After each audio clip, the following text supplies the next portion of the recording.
رات اپنی خاموشی میں ڈوبی ہوئی تھی۔ شام کا عظیم حکمران سلطان نور الدین زنگی اپنے معمول کے مطابق عبادت کے بعد آرام کر چکا تھا۔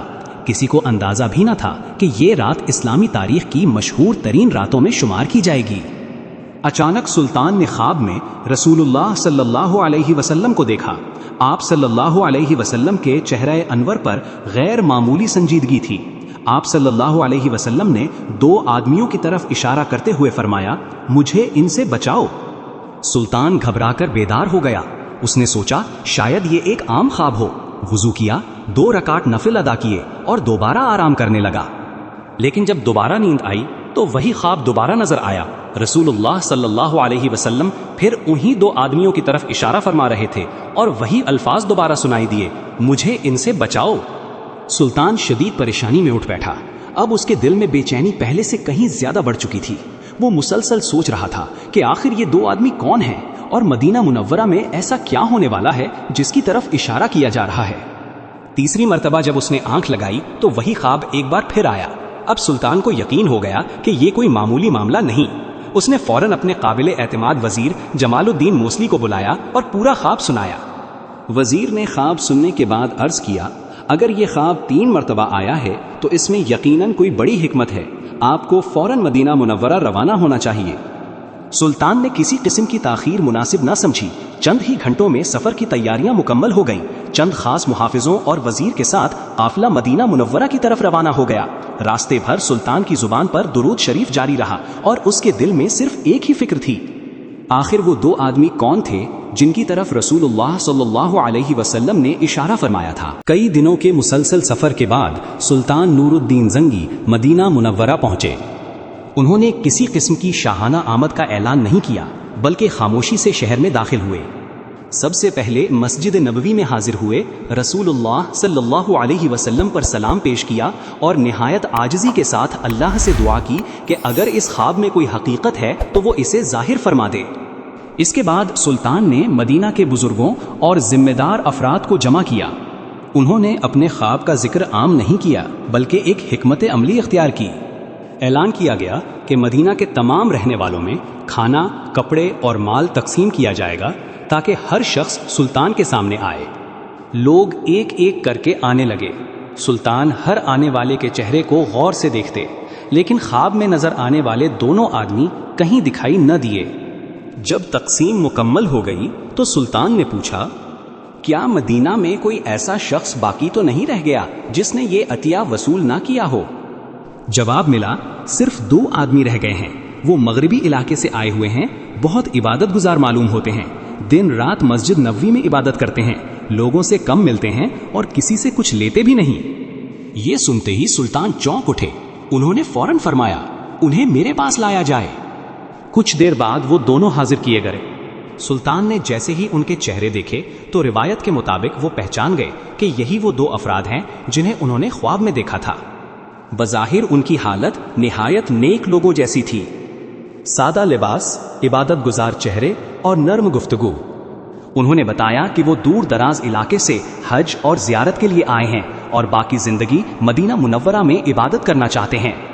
لیکن سلطان کا دل مطمئن نہ ہوا۔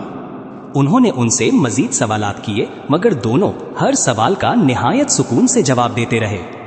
آخر سلطان نے حکم دیا، ان کے رہنے کی جگہ کی مکمل تلاشی لی جائے۔ سپاہی فوراً ان کے مکان کی طرف روانہ ہوئے کیونکہ اب سلطان کو یقین ہو چکا تھا کہ اصل راز ابھی سامنے آنا باقی ہے۔ سپاہیوں نے دونوں افراد کے مکان کی تلاشی شروع کی۔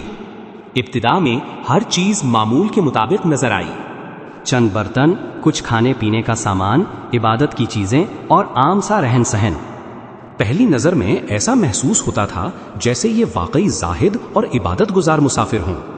لیکن سلطان نور الدین زنگی نے حکم دیا کہ گھر کا ایک ایک کونا اچھی طرح دیکھا جائے، کسی چیز کو نظر انداز نہ کیا جائے۔ جب فرش کا بغور جائزہ لیا گیا تو ایک جگہ مٹی کا رنگ باقی حصوں سے مختلف دکھائی دیا۔ سپاہیوں نے وہاں کھدائی شروع کی۔ کچھ ہی دیر بعد ایک خفیہ راستہ سامنے آ گیا جسے بڑی مہارت سے چھپایا گیا تھا۔ روایت کے مطابق جب اس سرنگ میں داخل ہو کر آگے بڑھا گیا تو معلوم ہوا کہ یہ راستہ مسجد نبوی کی سمت جا رہا تھا۔ یہ منظر دیکھ کر ہر شخص حیران رہ گیا۔ اب سلطان کو اپنے خواب کی حقیقت سمجھ آنے لگی۔ دونوں افراد کو دوبارہ سلطان کے سامنے پیش کیا گیا۔ اس مرتبہ ان سے سختی کے ساتھ پوچھ گچھ کی گئی۔ ابتدا میں وہ انکار کرتے رہے، لیکن جب سرنگ کا راز کھل گیا تو روایت کے مطابق ان کے پاس خاموش رہنے کے سوا کوئی راستہ نہ بچا۔ مشہور تاریخی روایت کے مطابق انہوں نے اعتراف کیا کہ وہ ایک خفیہ منصوبے کے تحت آئے تھے اور ان کا مقصد رسول اللہ صلی اللہ علیہ وسلم کی قبر مبارک تک پہنچنا تھا۔ یہی وہ خطرہ تھا جس کی طرف خواب میں اشارہ کیا گیا تھا۔ سلطان نور الدین زنگی نے فوراً حکم دیا کہ اس سازش کو مکمل طور پر ختم کیا جائے اور آئندہ کبھی بھی کوئی شخص ایسی جسارت نہ کر سکے۔ اس کے بعد ایک ایسا فیصلہ کیا گیا جس کا ذکر آج بھی اس مشہور روایت کے ساتھ کیا جاتا ہے، اور اسی فیصلے نے قبر مبارک کی حفاظت کے انتظامات کو ایک نئی شکل دے دی۔ اس خطرناک سازش کے سامنے آنے کے بعد سلطان نور الدین زنگی نے معاملے کو انتہائی سنجیدگی سے لیا۔ ان کی اولین فکر یہ تھی کہ آئندہ کبھی کوئی شخص اس طرح رسول اللہ صلی اللہ علیہ وسلم کی قبر مبارک کی طرف خفیہ راستہ بنانے کی کوشش نہ کر سکے۔ مشہور تاریخی روایت کے مطابق سلطان نے حکم دیا کہ حجرہ مبارک کے ارد گرد گہری خندق کھودی جائے۔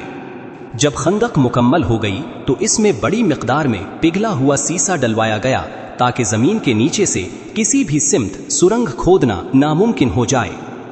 یہ کام بڑی احتیاط اور خاموشی سے انجام دیا گیا۔ مدینہ منورہ کے اہل علم اور ذمہ دار افراد بھی اس موقع پر موجود تھے اور تمام انتظامات نہایت احترام کے ساتھ کیے گئے۔ روایت میں یہ بھی بیان کیا جاتا ہے کہ اس کے بعد سلطان نور الدین زنگی نے مسجد نبوی میں حاضر ہو کر رسول اللہ صلی اللہ علیہ وسلم پر سلام پیش کیا، اللہ کا شکر ادا کیا اور دعا کی کہ امت کو ہمیشہ ایسی سازشوں سے محفوظ رکھے۔ اس واقعے کے بعد نور الدین زنگی کی محبت رسول صلی اللہ علیہ وسلم کا ذکر تاریخ کی کتابوں میں بڑے احترام سے کیا جانے لگا۔ بہت سے علماء نے ان کی دیانت، تقوی اور رسول اللہ صلی اللہ علیہ وآلہ سے والہانہ محبت کو سراہا۔ یہ بات دوبارہ یاد رکھنا ضروری ہے کہ اس واقعے کی اصل تفصیلات اور اس کی سند کے بارے میں مورخین کے درمیان اختلاف پایا جاتا ہے، اس لیے اسے بیان کرتے وقت اسے ایک مشہور تاریخی روایت کے طور پر پیش کرنا زیادہ درست اور محتاط انداز ہے۔ یہ روایت خواہ تاریخی اعتبار سے محل بحث ہو، مسلمانوں کے دلوں میں رسول اللہ صلی اللہ علیہ وسلم کی محبت، ادب اور تعظیم کی اہمیت کو ضرور اجاگر کرتی ہے۔ نور الدین زنگی کے بارے میں مورخین لکھتے ہیں کہ وہ نہ صرف ایک بہادر سپہ سالار تھے بلکہ دین سے گہری محبت رکھنے والے حکمران بھی تھے۔ انہوں نے اپنی زندگی کا بڑا حصہ مسلمانوں کے دفاع اور اسلامی سرزمین کے تحفظ میں گزارا۔ اسی وجہ سے جب یہ مشہور روایت بیان کی جاتی ہے تو ان کا نام محبت اور احترام کے ساتھ لیا جاتا ہے۔ اس واقعے کا ذکر بعد کے کئی مورخین نے اپنی کتابوں میں نقل کیا ہے، جن میں خصوصاً علامہ سمہودی کی وفاء الوفا باخبار دار المصطفیٰ اور علامہ ابن العماد حنبلی کی شذرات الذہب کا نام لیا جاتا ہے۔ تاہم محدثین اور محققین کی ایک جماعت اس روایت کی سند کو قطعی مضبوط نہیں مانتی، اس لیے اسے یقینی تاریخی حقیقت کے بجائے مشہور تاریخی روایت کے طور پر بیان کرنا زیادہ محتاط طرز عمل ہے۔ اس واقعے سے یہ سبق ضرور ملتا ہے کہ رسول اللہ صلی اللہ علیہ وسلم کی ذات اقدس سے محبت اور ادب مسلمانوں کے ایمان کا حصہ ہے۔ تاریخ میں مسلمان حکمرانوں نے مسجد نبوی اور روضہ رسول صلی اللہ علیہ وسلم کی حفاظت کے لیے اپنی استطاعت کے مطابق مختلف اقدامات کیے، اور نور الدین زنگی کا نام بھی انہی حکمرانوں میں لیا جاتا ہے۔ مزید اس طرح کی اسلامی اور تاریخی ویڈیو دیکھنے اور سننے کے لیے جڑے رہیں ہمارے ساتھ اور دوستوں تک ضرور پہنچائیں۔ اللہ حافظ۔